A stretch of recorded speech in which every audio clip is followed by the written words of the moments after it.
Hortus Venenum is the seventh full-length album from Officium Triste.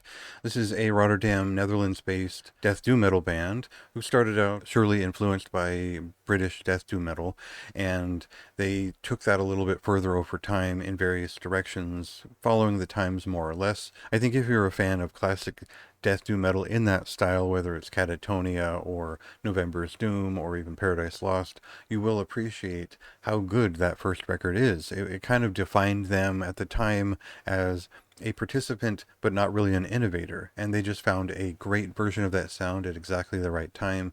And I've long been a fan of that record as kind of the reason that I remember their name. And this is kind of part of the legacy that they built over time. Now, the band kind of lost the plot and split up at that point. A couple years later, they'd called it quits. They'd kind of announced that. They put out a farewell EP and said they were done. And they came back about a year later, kind of saying, fuck it, let's do something that's a little bit more commercial. And what that meant was that there was a lot more gothic in their doom, and they did sound quite a bit more like early November's Doom in that sense. I wasn't really a big fan of the direction they took over time. They eventually kind of took they went on hiatus later on and came back with more of their something closer to their original sound in 2013, and they've kind of been on that road since 2013 with Morris Veery, and that's kind of where my interest picked up back beyond the first album. So for the sake of my own perspective and conveying what type of fan I am, is I'm a little bit more fair weather and I'm more interested in their classic sound than I am into the more romantic gothic layers that they've added over the years. So what we'll do, instead of recapping the discography in full, we'll get to a song here, and I'll be pretty straightforward about what's great about this record and what's just okay about it.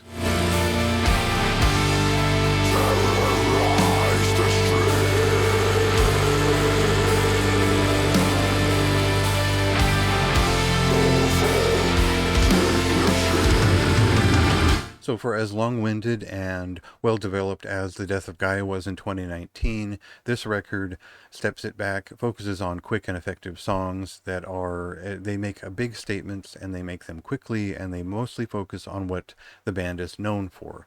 I think the more elaborate the band gets, the more nostalgic they get, the less the songs really have any impact in terms of just picking up an Officium Triste record and getting what you want out of it. And I think that if you're a longtime fan and you understand the general legacy of the group, this record is much easier to just jump into. It's quicker songs. They sort of work into the hooks, and it's pretty clear why they're there and what they're working towards in terms of melody on each of these songs, as the leads really carry some of these better pieces, and the more gothic affect that works in on later on the album kind of fulfills what fans would want if you picked up the group after the 90s. So there's a bit of everything that represents what this band is on this record. Now, I don't like all of it, but I do like the stuff that fits what I wanted out of it. And I think that some of these songs are just undeniably catchy, or they have a great guitar hook. It was worth going back to and sinking into this album a few times to really get to know its ins and outs. Now, there are points where I just don't think the vocals quite work, or there's pieces that are just a little bit sluggish even for my own taste, but it all works in terms of presenting what Officium Triste are. It's a good representation of what they can do, how they can cinch it up and write a catchier song.